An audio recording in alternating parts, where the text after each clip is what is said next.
Hello दोस्तों, स्वागत है आपका हमारे इस चैनल पर। दोस्तों, आज हम लोग एक नए एस्से ड्रीम चिल्ड्रन, इसके बारे में हम लोग लाइन बाय लाइन हिंदी समझेंगे और अध्ययन करेंगे। इसको लिखा है चार्ल्स लैम्ब ने। तो चलिए हम लोग देर न करते हुए सीधे अपने एस्से पर आते हैं। यहाँ पर अगर आप टाइटल देखेंगे तो लिखा हुआ है ड्रीम चिल्ड्रन, मतलब ऐसे बच्चे जो कल्पना किए गए हैं, जिनको कल्पना किया गया है, मतलब वास्तविक बच्चे नहीं है। यहाँ पर चार्ल्स लैम्ब की शादी ही नहीं हुई थी तो उनके मतलब बच्चे कैसे हो सकते हैं। जब चार्ल्स लैम्ब की शादी ही नहीं हुई तो उनके बच्चे कैसे हो सकते हैं। यानी यहाँ पर ड्रीम चिल्ड्रन के बारे में स्टोरी है। तो चलिए हम लोग देखते हैं और लाइन बाय लाइन इसको हिंदी में समझते हैं। Children love to listen the stories about their elders. बच्चे पसंद करते हैं टू लिसन, सुनना, टू स्टोरीज, कहानियों को। यानी बच्चे कहानियों को सुनना पसंद करते हैं अबाउट देयर एल्डर्स। एल्डर्स का मतलब बड़े, बुजुर्ग या पूर्वज। अपने बड़ों के बारे में, यानी बच्चे अपने बड़ों के बारे में कहानियाँ सुनना पसंद करते हैं। बच्चे अपने बड़ों के बारे में कहानियाँ सुनना पसंद करते हैं। व्हेन दे वर चिल्ड्रन, जब वे बच्चे थे। कौन? उनके पूर्वज। यानी जब उनके पूर्वज बच्चे थे उस समय की कहानियाँ सुनना आज के बच्चे पसंद करते हैं। क्या करते हैं बच्चे? टू स्ट्रेच, खींच ले जाते हैं, यानी फैला देते हैं। देयर इमेजिनेशन, अपनी कल्पना को। टू द कॉन्सेप्शन, विचारों तक। कॉन्सेप्शन का मतलब विचार या तर्क, विचारों तक। ऑफ ए ट्रेडिशनरी ग्रेट अंकल, अपने उस ट्रेडिशनरी ग्रेट अंकल तक, और ग्रैंडेम या फिर अपनी दादी, परदादी तक। ग्रैंडेम का मतलब परदादी, जो उनके पापा के दादी हों उन्हें कहते हैं परदादी। देखिए, टू स्ट्रेच मतलब बच्चे अपनी कल्पना को कहाँ ले जाते हैं, आप कहाँ सोचते हैं। देखिए यहाँ पर स्ट्रेच देयर इमेजिनेशन का मतलब सोचना, अपनी कल्पना को खींच ले जाते हैं। टू द कॉन्सेप्शन, विचारों तक। किनके विचारों तक? ऑफ ए ट्रेडिशनरी ग्रेट अंकल, अपने महान अंकल के बारे में। यानी ग्रेट अंकल क्यों लिखा है यहाँ पर? क्योंकि ये बच्चों के चाचा नहीं है, ये बच्चों के पिताजी के चाचा हैं, इसीलिए यहाँ पर ग्रेट अंकल लिखा है। ग्रैंडेम, और बच्चों की परदादी, यानी उनके पिता की जो दादी हैं वो बच्चों की परदादी हुई ना, तो वहाँ तक बच्चे अपने विचारों को खींच ले जाते हैं, अपनी कल्पना को खींच ले जाते हैं और सोचते हैं कि उस समय उनके जो दादा परदादा ये सब थे वो कैसे सोचते थे, क्या विचार थे उनके। थोड़ा सा इस बारे में दिमाग लगाते हैं बच्चे। एक बार मैं फिर से पढ़ा देता हूँ इसको और फिर हम आगे पढ़ेंगे। Children love to listen to stories about their elders when they were children. बच्चे अपने बड़े बुजुर्गों के बारे में कहानियाँ पढ़ना पसंद करते हैं जब वे बच्चे थे। When they were children. To stretch their imagination, अपने विचारों को खींच ले जाते हैं। टू द कॉन्सेप्शन, विचारों तक, यानी अपनी कल्पना को खींच ले जाते हैं। टू द कॉन्सेप्शन, विचारों तक। ऑफ ए ट्रेडिशनरी ग्रेट अंकल, अपने ट्रेडिशनरी ग्रेट अंकल के बारे में, और ग्रैंडेम या फिर अपनी परदादी के बारे में। अब यहाँ देखिए ट्रेडिशनरी लगा हुआ है, तो ट्रेडिशनरी का मतलब होता है ऐसे अंकल जिनके बारे में सिर्फ बच्चों ने सुना हो, देखा ना हो उनको बोलते हैं traditionary great uncle. Okay. Whom they never saw, जिनको उन्होंने कभी देखा ही नहीं। मतलब अपनी कल्पना कहाँ लेकर जाते हैं? उस चाचा के बारे में, उस परदादा दादी के बारे में जिनको उन्होंने कभी देखा ही नहीं। whom they never saw, जिनको उन्होंने कभी देखा ही नहीं। It was in this spirit, और यही वो भावना थी। यही चार्ल्स लैम्ब यहाँ पर बता रहे हैं, जो भी बात कर रहे हैं वो कौन कर रहा है? Charles Lamb. तो it was in this spirit, यही वो आत्मा थी, यही वो बात थी, यही वो भावना थी। दैट माई लिटिल वंस, कि मेरे छोटे छोटे बच्चे, क्रेप्ट अबाउट मी, मेरे पास आए, यानी उनके ड्रीम चिल्ड्रन उनके पास आए। क्रेप्ट का मतलब होता है रेंगना, तो यहाँ बच्चे रेंग कर तो आएंगे नहीं, अब बहुत छोटे रहेंगे तो भाई रेंग कर ही आएंगे, लेकिन मेरे ख्याल से इतने छोटे नहीं थे। तो बच्चे उनके पास आ गए द अदर इवनिंग, उस शाम को, टू हियर, सुनने के लिए। क्या सुनने के लिए? About their great grandmother field, अपनी महान परदादी फील्ड के बारे में सुनने के लिए। यानी चार्ल्स लैम्ब अपने बच्चों को किसके बारे में सुनाने जा रहे हैं? अपने दादी के बारे में। यानी बच्चों की परदादी हुई, चार्ल्स लैम्ब की दादी हुई, तो चार्ल्स लैम्ब अपने बच्चों के परदादी के बारे में बच्चों को बताने जा रहे हैं। अब वो कह रहे हैं who lived in a great house in Norfolk, जो नॉरफॉल्क के ग्रेट हाउस में रहती थी। नॉरफॉल्क एक स्थान का नाम है, वहाँ पर एक बड़ा हाउस था, वहीं पर उसकी ग्रैंड मदर फील्ड रहती थी। Who lived in a great house in Norfolk. अब देखिए उस हाउस के बारे में थोड़ा सा यहाँ पर डिस्क्रिप्शन दिया है ब्रैकेट में, हम उसको पढ़ लेते हैं। ए 100 टाइम्स बिगर, 100 का मतलब 100, टाइम्स का मतलब गुना, बिगर का मतलब अधिक बड़ा, जो 100 गुना अधिक बड़ा था, देन दैट, उसकी अपेक्षा, इन विच, जिसमें दे एंड पापा लिव्ड, वे और पापा रहते थे। यानी कि जिसमें चार्ल्स लैम्ब और उनके काल्पनिक बच्चे रहते थे, उस घर की अपेक्षा वो घर 100 गुना अधिक बड़ा था, जिसमें उनकी परदादी, बच्चों की परदादी ग्रैंड मदर फील्ड रहती थी। अब फिर यहाँ पर बताया जा रहा है उस घर के बारे में, which had been the scene, जो एरिया ऑफ एक्टिविटी रह चुका है। सीन का मतलब एरिया ऑफ एक्टिविटी, यानी गतिविधियों का क्षेत्र, जहाँ पर कोई ना कोई गतिविधि होती रहती है। अब देखिए यहाँ पर थोड़ा सा आप समझिए, सीन के बाद लगा हुआ है हाइफन, और फिर उसके बाद हम पढ़ते हैं so at least it was generally believed in that part of the country, फिर यहाँ पर हाइफन मिला। तो ये जो हाइफन से लेकर हाइफन तक जो बात है, ये बीच में ऐड कर दिया गया है, ये अतिरिक्त है, एडिशनल है, इसको आपको छोड़कर पढ़ना है। इसको हम पहले पढ़ लेते हैं, उसके बाद फिर हम लोग जोड़कर पढ़ेंगे। पहले हम इसको पढ़ लेते हैं। So at least it was generally believed in that part of the country, ये एडिशनल है, इसको बीच से आपको निकाल कर फिर पढ़ना है। तो पहले हम बीच वाला पढ़ लेते हैं, फिर जोड़ कर पढ़ेंगे। So at least it was generally believed, इसलिए कम से कम ये तो माना ही जाता था, in that part of the country, गांव के उस भाग में ये माना जाता था। अब क्या माना जाता था, अब हम पढ़ते हैं, थोड़ा सा ऊपर चलिए। Which had been the scene, अब यहाँ ये of the tragic incidents, which had been the scene of the tragic incidents, जो दुखद घटनाओं का क्षेत्र रह चुका है।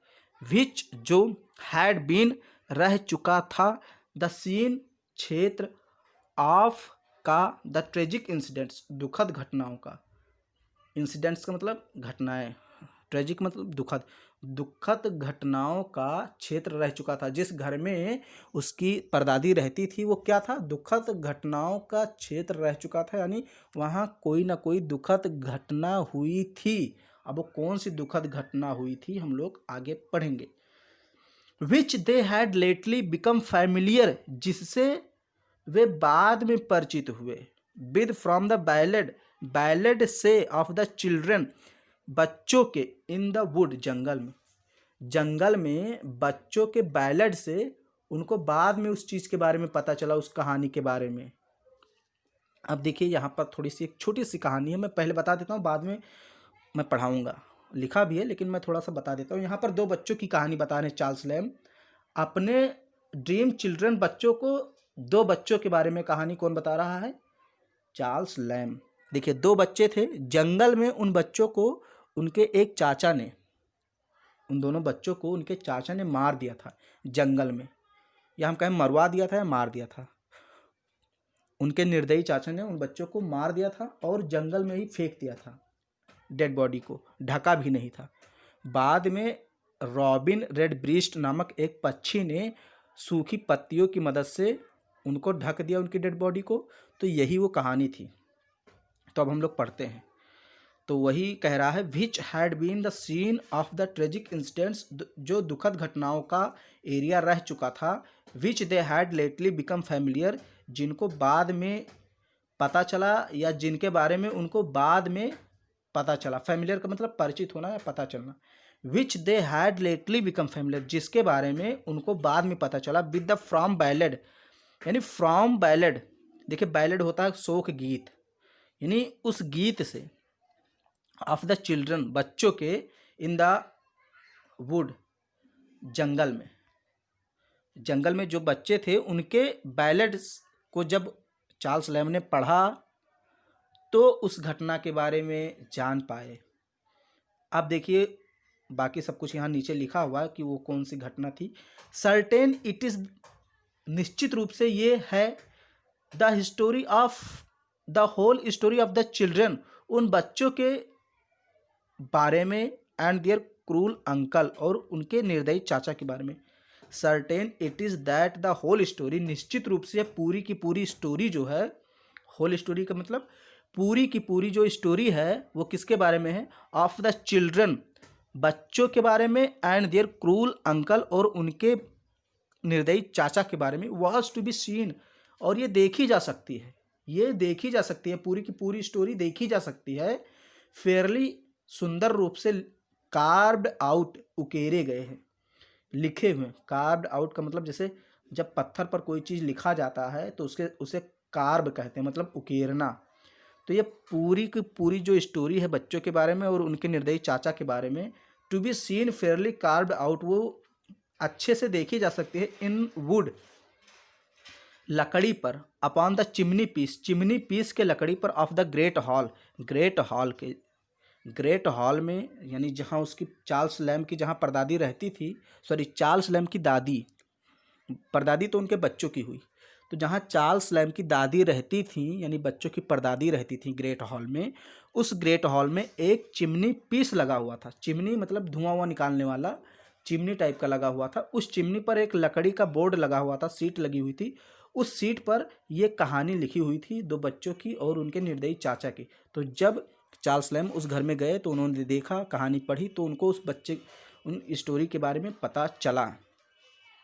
आप कह रहे हैं the whole story down to the robin redbreast, और पूरी की पूरी स्टोरी कहाँ तक लिखी थी, रॉबिन रेडब्रीस्ट तक लिखी थी। मतलब जैसे स्टोरी लिखते हैं तो जब रॉबिन रेडब्रीस्ट, हमने आपको बताया एक पक्षी था जिसने उनके डेड बॉडी को ढक दिया था, तो जहाँ तक रॉबिन रेडब्रीस्ट की बात आती है वहाँ तक तो स्टोरी लिखी थी, उसके बाद ढक दी गई थी।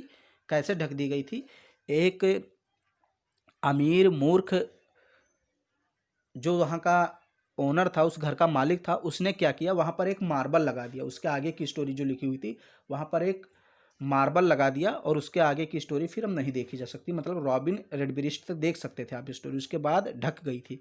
वही कह रहा है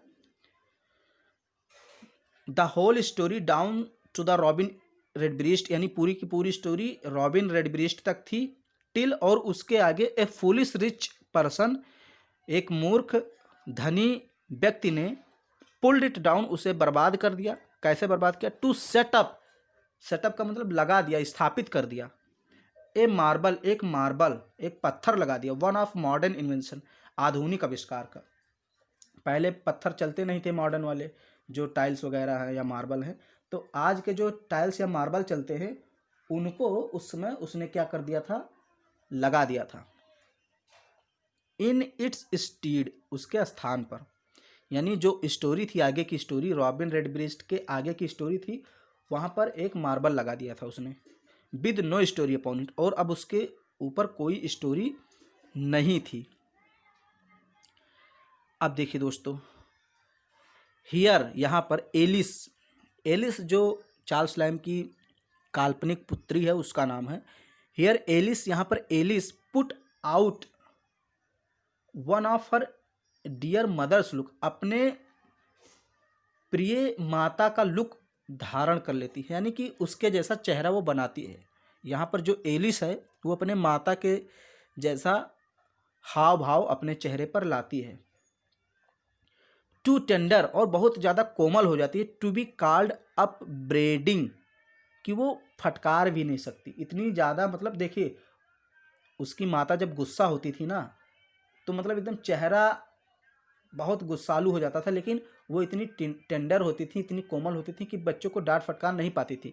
तो यहाँ पर जो एलिस है उसकी पुत्री भी, यानी एलिस, वो भी काफ़ी टेंडर हो गई। और अपब्रेडिंग का मतलब फटकारना, डांटना, लेकिन वो डांट फटकार नहीं पाई।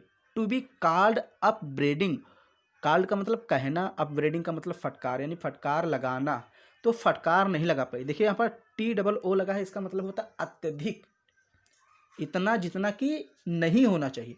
यानी कि इतनी कोमल थी उसकी पुत्री कि वो गुस्से को भी नहीं निकाल पाई। मतलब गुस्सा तो लगा था, बहुत मतलब निर्दयी थी। जैसे जब स्टोरी सुनी बच्चों के बारे में कि उसके निर्दयी चाचा ने दो बच्चों को मार दिया, तो उसकी पुत्री जो थी चार्ल्स लैम्ब की, वो काफ़ी गुस्सा हो गई, लेकिन वो इतनी कोमल थी कि उस गुस्से फटकार को निकाल नहीं पाई। अब आपको समझ में आ गया होगा। Then I went on to say, फिर चार्ल्स लैम्ब कहते हैं, then I went on to say, फिर मैं कहता चला गया, हाउ रिलीजियस, की कितनी धार्मिक, एंड हाउ गुड, और कितनी अच्छी, their great grandmother field was, उनकी महान परदादी थी। अब यहाँ पर चार्ल्स लैम्ब अपने बच्चों को अपने बच्चों को बता रहे हैं कि उनकी दादी कितनी अच्छी, कितनी धार्मिक थी। How beloved and respected by everybody, लोग उनको कितना प्यार करते थे, कितना सम्मान करते थे। अब वो बता रहा है पूरी की पूरी कहानी फील्ड के बारे में अपने बच्चों को, कि जो बच्चों की परदादी थी वो कितनी अच्छी, धार्मिक थी, लोगों के द्वारा कितना उनको सम्मान मिलता था, कितना प्यार मिलता था, बहुत ज़्यादा। दो she was not Indeed the mistress of this great house, हालांकि शी वॉज नॉट, वो नहीं थी, इंडीड वास्तव में, द मिस्ट्रेस, मालकिन ऑफ दिस ग्रेट हाउस, इस बड़े घर की। अब वो चार्ल्स लैम्ब कहता है जिस घर में तुम्हारी परदादी रहती थी, हालांकि वो उस घर की मालकिन नहीं थी, but had only the charge of it, बल्कि उनको इसका सिर्फ चार्ज मिला था। अब देखिए ब्रैकेट में लिखा हुआ ये एडिशनल चीज़, इसको हम पहले पढ़ लेते हैं, फिर उसके बाद जोड़कर पढ़ेंगे। And yet in some respect she might be said to be the mistress of it too, हालांकि कुछ पहलुओं से देखें, रिस्पेक्ट का मतलब पहलू, कुछ पहलुओं से देखें या कुछ बात से देखें तो उस घर की मालकिन कही जा सकती है। अब उसके जो बच्चों के पिता हैं चार्ल्स लैम्ब, वो कहते हैं कि अगर कुछ बातों से देखें तो जो आपकी परदादी है उनको उस घर का मालकिन कह सकते हैं।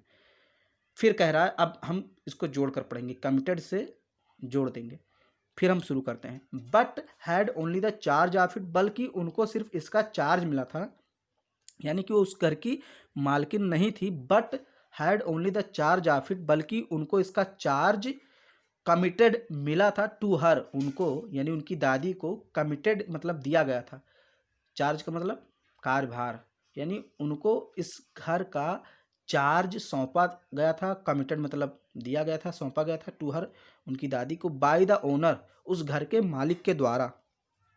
जो उस घर का ओनर था उसने सिर्फ उस घर का चार्ज दिया था कि तुम यहाँ की रखवाली करो।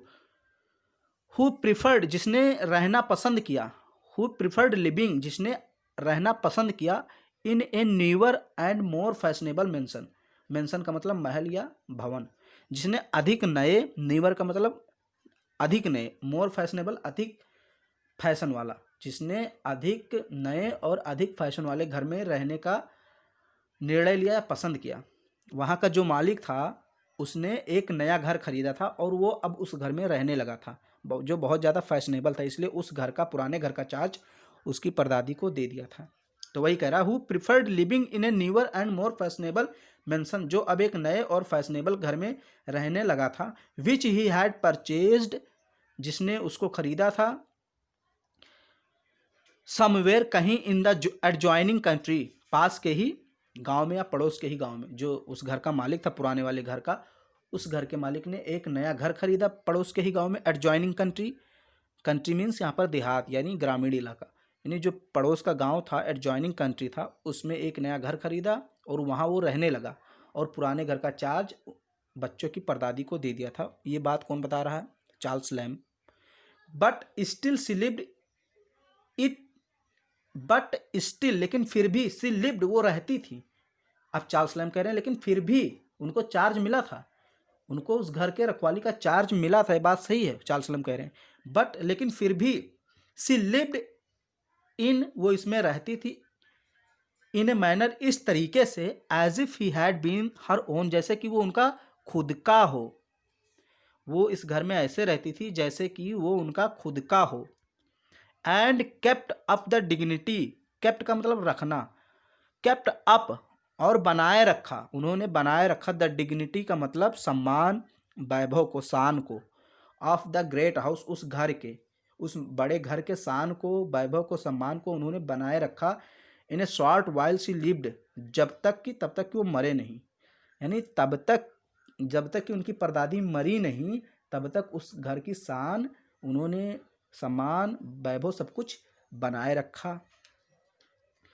विच afterward came to decay, afterward का मतलब बाद में, यानी जब उनकी परदादी मरी उसके बाद, केम टू डिके, डिके का मतलब नष्ट हो जाना, केम मतलब आ गया, नष्ट होने के कगार पर आ गया, यानी कि नष्ट हो गया। विच आफ्टरवर्ड केम टू डिके, जो बाद में नष्ट हो गया, जब तक उनकी परदादी थी तब तक उस घर का शान शौकत बना रहा। Which afterward came to decay, जो बाद में नष्ट हो गया, बर्बाद हो गया। And was nearly pull down, और लगभग लगभग ढह गया, मतलब गिर गया। And all its old ornaments, और इसके जो पुराने ऑर्नामेंट्स थे, यानी उस घर में जो सामान थे, स्ट्रिप्ड मतलब रिमूव्ड, हटा दिए गए। एंड कैरीड अवे, और ले जाया गया उन सामानों को, to the owner's other house, owners के नए घर में। वेयर देवर सेटअप, जहां उनको स्थापित कर दिया गया, लगा दिया गया। अब यहाँ तक आपको समझ में आ गया, थोड़ा सा और पढ़ लेते हैं, इसके बाद रोक देंगे।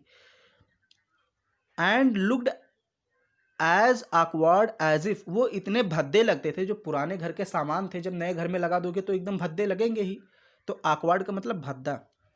जब उसने, ओनर ने पुराने घर के सामान को नए घर में स्थापित कर दिया तो इतने भद्दे लगते थे। अभी यहाँ थोड़ा सा बता रहा आगे क्या, देखिए। एंड लुक्ड, और दिखते थे, एज awkward, इतने भद्दे, एज इफ मानो की, एज इफ का मतलब मानो की, समवन किसी ने, वर टू कैरी अवे लाया हो, किसी ने लाया हो, द ओल्ड टॉम्स पुरानी कब्रों को, दे हैड लेटली द अबे, मतलब अबे नामक एक चर्च था, उस चर्च से किसी ने पुरानी कब्रों को, टॉम्स का मतलब कब्र, ऐसे लग रहा था जैसे पुराने कब्रों को चर्च से किसी ने ला करके, एंड स्टिक, और लगा दिया, देम उन्हें, in ladies C's tawdry gilt drawing room, lady C के, देखिए सीज लिखा, लेडी सी मतलब एक काल्पनिक महिला है, टाउड्री का मतलब बहुत ज़्यादा चमकीला, गिल्ट का मतलब भी वही होता है, आकर्षण वाला, ड्राइंग रूम, यानी कि जो लेडी सी का ड्राइंग रूम था जो बहुत ज़्यादा आकर्षक था, चमकीला था, उस घर में लगा दिया हो। यानी कि जब मालिक ने, अब पहले मैं थोड़ा सा आपको समझा देता हूँ, फिर इसके बारे में हम लोग एक बार और पढ़ेंगे। देखिए, नए घर जब उसके मालिक ने बनवाया तो पुराने घर के सामान को ला करके नए घर में रखवा दिया उस मालिक ने, तो वो ऐसे लग रहा था, इतना भद्दा लग रहा था कि जैसे कि किसी ने चर्च के पुरानी कब्रों को निकाल कर मिस्टर, या हम कहें मिसिस लेडी सी के घर में रख दिया हो। जैसे जो लेडी सी का घर था वो बहुत ही चमकीला था, टाउड्री का मतलब बहुत भव्य, गिल्ट का मतलब चमकीला, बहुत ज़्यादा भव्य, सुंदर, चमकीला था ड्राइंग रूम उनका, मिस्टर मिसिस लेडी का। उनके घर में किसी ने, ऐसा लगता है जैसे कि चर्च से पुरानी कब्रों को लाकर रख दिया है। तो इस टाइप का भद्दा, जैसे लेडी सी के घर में अगर पुरानी कब्रों को लाकर रख दें तो लेडी का घर कैसा लगेगा, एकदम बेकार लगेगा। तो उसी प्रकार जब पुराने घर से सामानों को निकाल करके नए घर में उस मालिक ने रखा तो एकदम भद्दा लग रहा था। अब थोड़ा सा मैं इसको एक बार पढ़ा देता हूँ, उसके बाद स्टॉप करता हूँ, बहुत मेहनत लगता है क्योंकि इसका जो लाइन है ये काफ़ी डिफ़िकल्ट लाइन है, मतलब जल्दी समझ में आने वाला है नहीं अगर आप 2-3 बार नहीं पढ़ेंगे तो अब फिर से मैं पढ़ा देता हूँ एक बार। एंड और लुक्ड एज awkward, इतने भद्दे दिखते थे, एज इफ मानो कि समवन किसी ने, टू कैरी अवे ला करके, द ओल्ड टॉम्स पुरानी कब्रों को, they had seen lately at the अबे, उस अबे नामक चर्च से, लेटली का मतलब बहुत देर में, यानी जैसे बहुत देर में, कब जो चर्च में जो कब्रें दफनाई गई उन कब्रों को बहुत देर में निकाल करके लाया हो, और कहाँ लाया हो, एंड स्टिक देम अप, और उनको सेट कर दिया हो, स्थापित कर दिया हो in lady C's tawdry gilt drawing room, lady C के भव्य सुंदर ड्राइंग रूम में लगा दिया हो। ऐसा लगता था जैसे किसी ने चर्च से पुरानी कब्रों को निकाल करके लेडी सी के टाउडी गिल्ड ड्राइंग रूम में लगा दिया हो। हियर जॉन स्माइल्ड, यहाँ पर जॉन थोड़ा सा मुस्कुराता है। जॉन उसका पुत्र था, एलिस उसकी पुत्री थी, चार्ल्स लैम्ब की जो ड्रीम चिल्ड्रन है, तो एलिस पुत्री थी, जॉन क्या है, पुत्र है उसका। तो यहाँ पर जो जॉन है स्माइल्ड, थोड़ा सा मुस्कुराता है, हंसता है, एज मच एज टू से, जैसे कि वो कहने ही वाला था, that would be foolish Indeed, ये वास्तव में मूर्खतापूर्ण कार्य था। मतलब कहा नहीं, उसके बेटे ने, उसके चार्ल्स लैम्ब के पुत्र ने थोड़ा सा मुस्कुराया, और शायद वो यही कहना चाहता था कि ये बहुत ही बड़ा मूर्ख था ओनर जो पुराने चीज़ को लाकर नए घर में रखता है। अब यहाँ दोस्तों इसके आगे हम लोग नेक्स्ट पार्ट में पढ़ेंगे, क्योंकि वीडियो काफ़ी लंबा हो जाएगा, तो इसको यहीं पर स्टॉप करते हैं, और नेक्स्ट हम लोग यहाँ से पढ़ेंगे and then I told how, और फिर मैंने उसको बताया। यहाँ से हम लोग आगे पढ़ेंगे दूसरे पार्ट में। तो चलिए, बहुत बहुत धन्यवाद दोस्तों।